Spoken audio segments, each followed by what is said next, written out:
Okay. Sound check okay, folks? You got the sound, yeah? Okay, good. Good morning, everyone. I'm Chris Cooper, LNG Canada's President and CEO.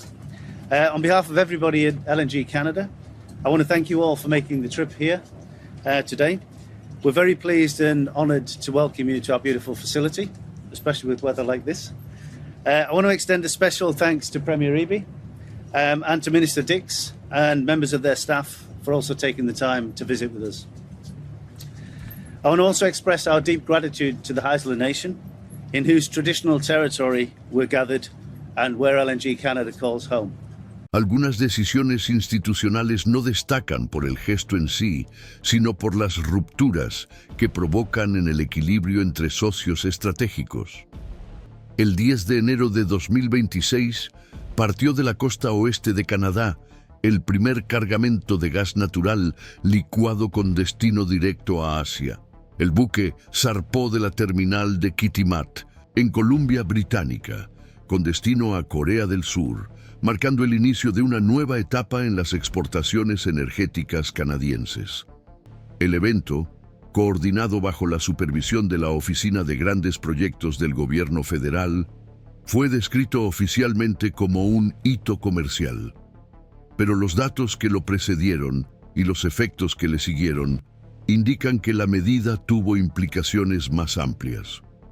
Con el inicio de las operaciones del proyecto LNG Canada, el país formalizó su entrada en los mercados asiáticos con infraestructura propia, sin depender de los canales logísticos tradicionales orientados al mercado estadounidense. El impacto del episodio no se limitó a lo que ocurrió dentro de la sala en ese momento. Según datos de Industrial Info Resources, los flujos diarios de gas natural canadiense hacia Estados Unidos cayeron de 9.000 millones a 5.400 millones de pies cúbicos en solo un año, lo que supone una contracción del 40%. Paralelamente, las exportaciones de petróleo pesado, en las que Canadá representa más de la mitad del suministro externo consumido por Estados Unidos, también sufrieron una reducción significativa de su valor, según un informe de la Agencia Nacional de Estadísticas canadiense. Aunque la caída se justificó por factores de mercado, los analistas señalaron el contexto político como factor decisivo. Desde agosto de 2025, el gobierno de Trump había estado aplicando aranceles a los productos canadienses, incluido un recargo específico del 10% sobre los productos energéticos. La justificación formal invocaba la Ley de Poderes Económicos de Emergencia Internacional, citando riesgos para la seguridad nacional. La respuesta del gobierno canadiense no se produjo a través de declaraciones diplomáticas, sino mediante una estrategia de reorientación estructural. Redirigir progresivamente sus principales flujos comerciales fuera de la dependencia estadounidense. Esta reorientación se vio respaldada por inversiones a gran escala, que incluyen 7 nuevos proyectos energéticos anunciados en noviembre de 2025, por un valor total de $116.000 millones en infraestructura. Todos estos proyectos tienen como destino prioritario los mercados asiáticos. Las obras involucran consorcios internacionales y operan bajo premisas a largo plazo, con contratos ya firmados con compradores en Japón y Corea del Sur. En términos prácticos, esto significa que una parte considerable del volumen que antes se exportaba a Estados Unidos será sustituida por compromisos más rentables y predecibles con socios fuera del continente. Este movimiento también se manifiesta físicamente. El gasoducto Coastal GasLink, recientemente finalizado, conecta directamente los campos productores del oeste de Canadá con la terminal de licuefacción en la costa del Pacífico, rompiendo el eje tradicional de suministro que alimentaba el mercado norteamericano. Esta nueva ruta logística reduce la exposición a las fluctuaciones políticas procedentes de Washington y representa, según los expertos, un hito de independencia estratégica. A nivel interno, los efectos han comenzado a traducirse en presiones económicas. Las estimaciones de la Administración de Información Energética de los Estados Unidos indican que los precios internos del gas natural deberían subir de forma continua a lo largo de 2026, superando los $4 por millón de BTU, el doble de los niveles registrados 2 años antes. Este aumento afecta directamente a las familias de estados como Michigan, Minnesota y Ohio, donde la calefacción a gas es una necesidad básica durante el invierno. Para los sectores industriales, el aumento de los costes ya está empezando a alterar las previsiones de rentabilidad y funcionamiento. También surgen señales de malestar político. Los gobernadores de los estados productores y consumidores de energía, incluidos los vinculados al Partido Republicano, han mostrado su preocupación por los efectos secundarios de la estrategia tarifaria adoptada por la Casa Blanca. Las críticas, aunque moderadas, convergen en un punto común. El cálculo institucional de Ottawa no fue improvisado, sino que se basó en la percepción de un riesgo creciente en las relaciones bilaterales. Este tipo de cambio institucional rara vez se revela de forma ruidosa. Se basa en decisiones técnicas, en nuevos corredores logísticos, en contratos a largo plazo que escapan a la actualidad inmediata. Por eso, si usted sigue los movimientos de fondo que rediseñan el entorno político y económico entre países, vale la pena seguir nuestros análisis continuos. Estos buscan precisamente dar forma a las transformaciones que comienzan donde cesa el ruido. A partir de ese momento, la reconfiguración energética iniciada por Ottawa pasa a entenderse no como una excepción, sino como parte de un patrón más amplio de reacción institucional ante la incertidumbre normativa impuesta por Washington. El uso recurrente de aranceles como instrumento de presión sobre los aliados, justificado formalmente en virtud de la Ley de Poderes Económicos de Emergencia Internacional, fue interpretado por juristas y analistas de comercio internacional como una desviación del espíritu original de la disposición. Aunque la legislación permite acciones unilaterales en contextos específicos, la extensión de su uso a socios históricos como Canadá ha producido efectos más allá de la influencia económica. Ha desencadenado profundas revisiones estratégicas en la arquitectura comercial del continente.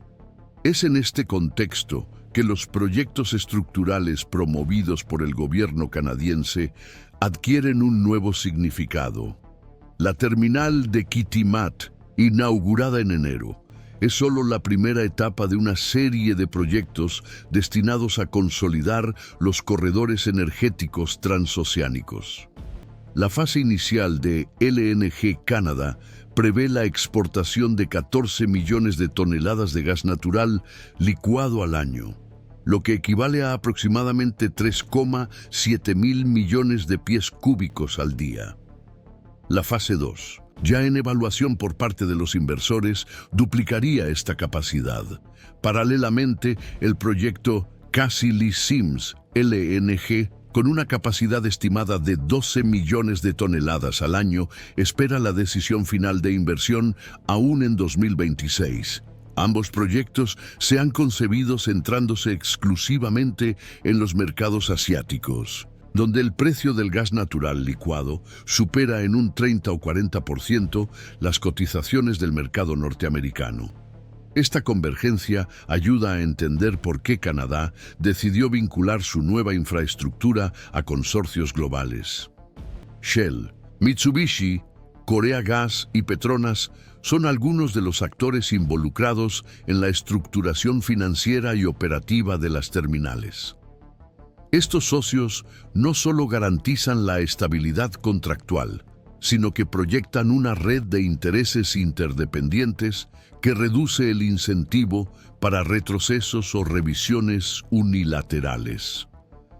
Se trata de una estrategia de blindaje institucional basada en compromisos multilaterales, menos susceptibles a cambios abruptos en la política comercial de Estados Unidos. En la práctica, esto representa un desvío gradual de los flujos energéticos que antes eran capturados casi exclusivamente por oleoductos y gasoductos dirigidos al sur del continente. Al mismo tiempo, la desaceleración en la expansión de la producción energética estadounidense acentúa los efectos de esta reconfiguración. Según las proyecciones de la Administración de Información Energética, el crecimiento de la producción de gas natural seco solo alcanzará un 0,3% en 2026, en contraste con el 4,3% registrado en el ciclo anterior. Este ritmo más lento se produce en un momento de aumento de la demanda interna, impulsada por sectores como la informática de alto rendimiento, los centros de datos y las terminales domésticas de exportación. El resultado es un entorno de competencia más intensa por un insumo cada vez más valorado, al mismo tiempo que la principal fuente externa de suministro, Canadá, reduce su participación en la matriz de suministro estadounidense. Esta situación remite a precedentes históricos. Durante las crisis del petróleo de los años 70, los cortes de suministro por parte de los productores de Oriente Medio se utilizaron como instrumentos de presión geopolítica contra los países occidentales. Ahora, la lógica se invierte. Un país occidental, aliado desde hace mucho tiempo, adopta una política de diversificación motivada por percepciones de inestabilidad comercial e institucional. La diferencia es que esta vez no se trata de un embargo abrupto, sino de una sustitución gradual basada en incentivos económicos y en una lectura crítica de la previsibilidad normativa del socio histórico. Es a partir de esta lectura que el reposicionamiento canadiense encuentra respaldo incluso en los discursos diplomáticos europeos. En diciembre de 2025, la canciller alemana destacó la importancia de ampliar la gama de proveedores de energía, citando explícitamente los riesgos asociados a la volatilidad de la política comercial estadounidense. La declaración no menciona directamente a Estados Unidos, pero señala el alcance de las decisiones canadienses en el sistema multilateral. Canadá pasa a ser visto no solo como un actor reactivo, sino como protagonista de una nueva geografía energética que busca reducir las asimetrías contractuales y los riesgos regulatorios. Por parte estadounidense, las consecuencias ya se están manifestando en diversos sectores. Empresas de servicios públicos como Duke Energy y Southern Company han anunciado la aceleración de las inversiones en energías renovables como respuesta al aumento del coste del gas natural.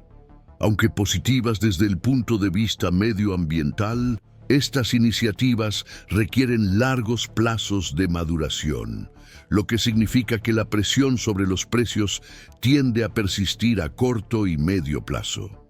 En el sector industrial, empresas como Dow Chemical y US Steel han alertado sobre los efectos de la volatilidad energética en la competitividad de la producción nacional. En sus informes trimestrales, mencionan explícitamente la caída de las importaciones canadienses como un factor de incertidumbre que compromete las decisiones de inversión y la planificación operativa.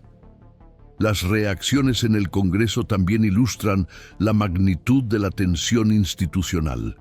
En octubre de 2025, el Senado aprobó una resolución destinada a limitar la actuación del Ejecutivo en materia arancelaria en el caso canadiense. La iniciativa, aunque no prosperó en la Cámara de Representantes, puso de manifiesto el malestar bipartidista con las consecuencias de la política adoptada. los parlamentarios de ambos partidos mostraron su preocupación por los costes políticos y económicos del deterioro de las relaciones con uno de los principales socios comerciales de Estados Unidos. En diciembre, la senadora republicana por Alaska, Lisa Murkowski, afirmó públicamente que la seguridad energética no se consigue mediante aranceles, calificando a Canadá como aliado y no como adversario.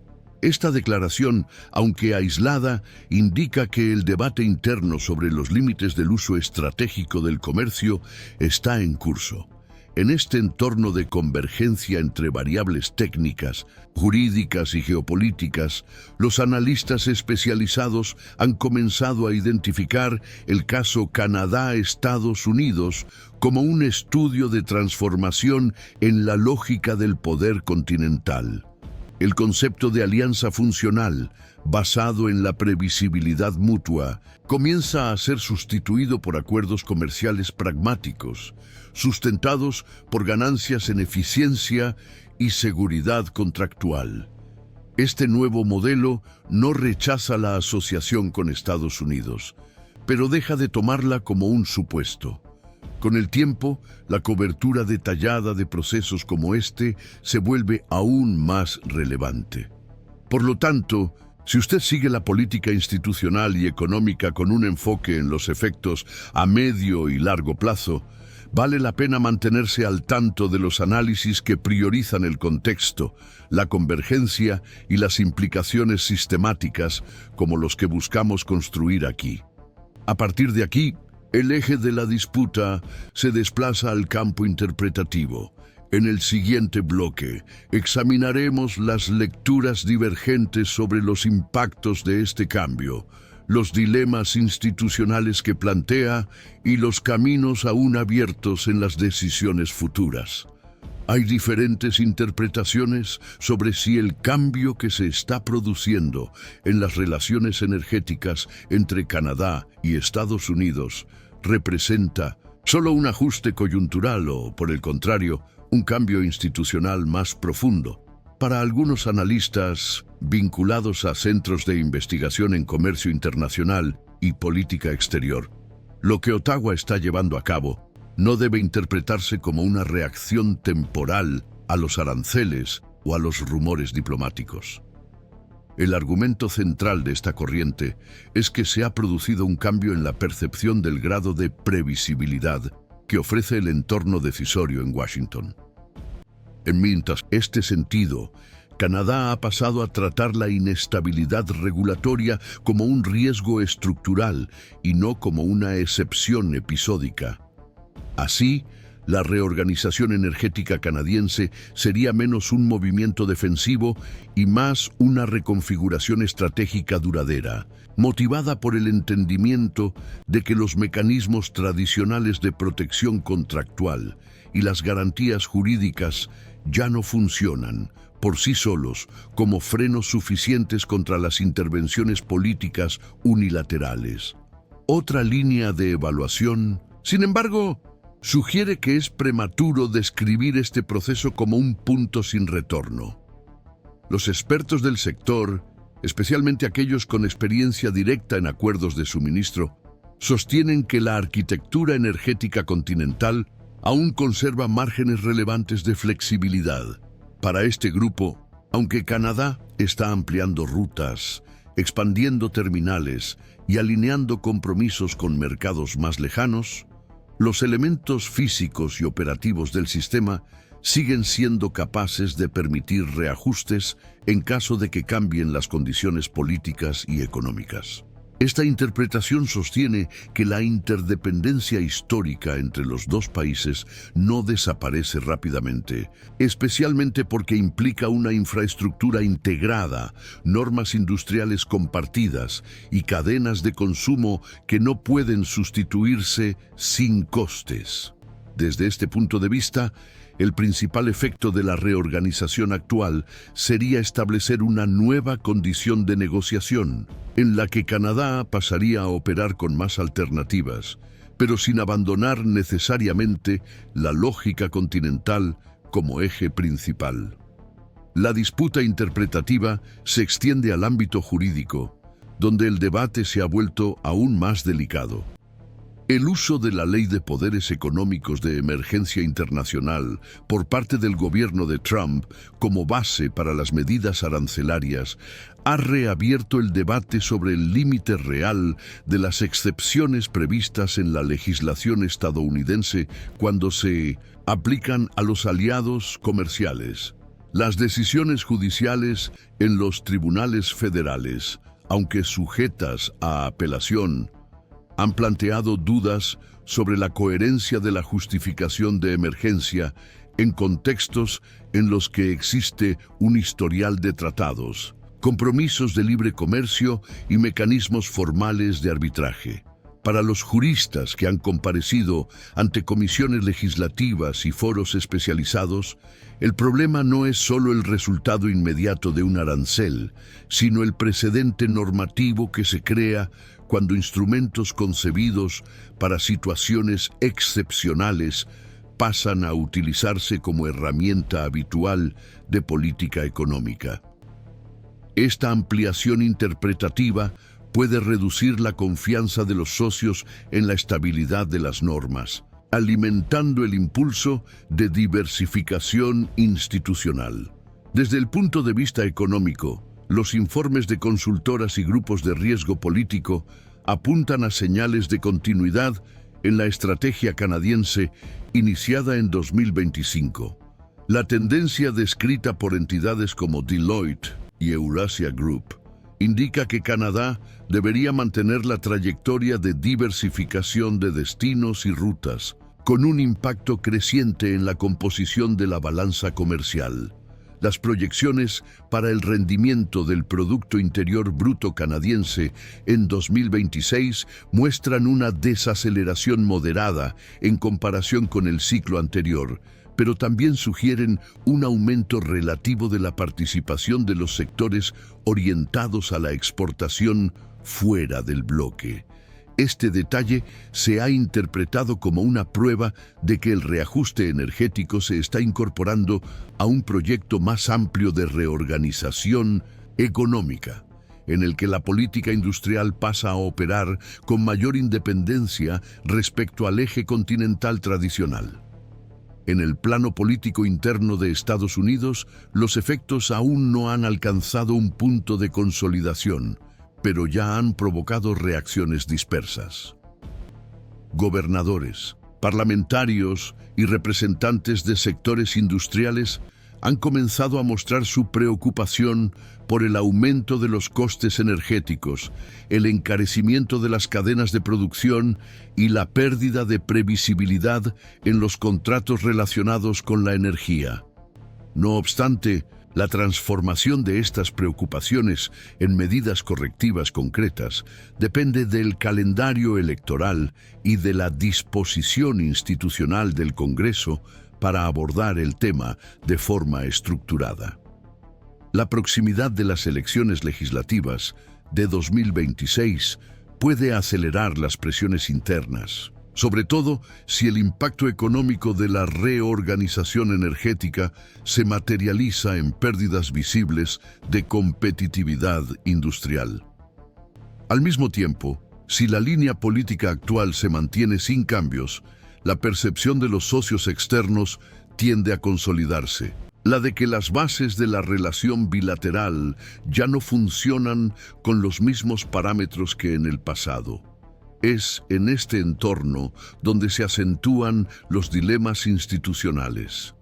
El conflicto entre el poder ejecutivo y los límites jurídicos impuestos por los tratados, acuerdos y normas multilaterales se hace más evidente cuando las decisiones unilaterales producen efectos sistémicos.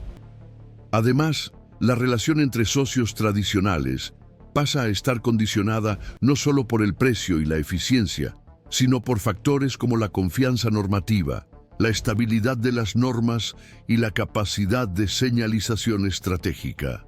Al orientar una parte cada vez mayor de su política energética hacia compromisos con los mercados asiáticos, Canadá envía una señal que trasciende el comercio. Sugiere que su inserción internacional se organizará con menos dependencia del humor político de su vecino más poderoso y con mayor énfasis en la previsibilidad institucional. Sin embargo, este movimiento requiere un apoyo operativo continuo. La viabilidad de la estrategia canadiense depende de una logística resiliente, inversiones permanentes, competitividad en mercados lejanos y capacidad regulatoria interna para mantener el proyecto a lo largo de los ciclos de gobierno. No se trata solo de construir infraestructura, sino de consolidar un marco institucional que sobreviva a los cambios políticos, las disputas partidistas y las variaciones del entorno geopolítico. Es una apuesta que tiene una base racional y proyecciones favorables, pero que aún será puesta a prueba por eventos externos y por la estabilidad de sus propios fundamentos internos. Estados Unidos, por su parte, se enfrenta a una dificultad estructural. La reducción del suministro canadiense no se compensa fácilmente a corto plazo. La expansión de la producción interna encuentra límites en materia de licencias, infraestructura de transporte y capacidad de procesamiento. Las importaciones alternativas tienden a ser más caras y más inestables en términos geopolíticos, lo que mantiene al gas canadiense como referencia comparativa de fiabilidad, incluso cuando se encarece por las tarifas.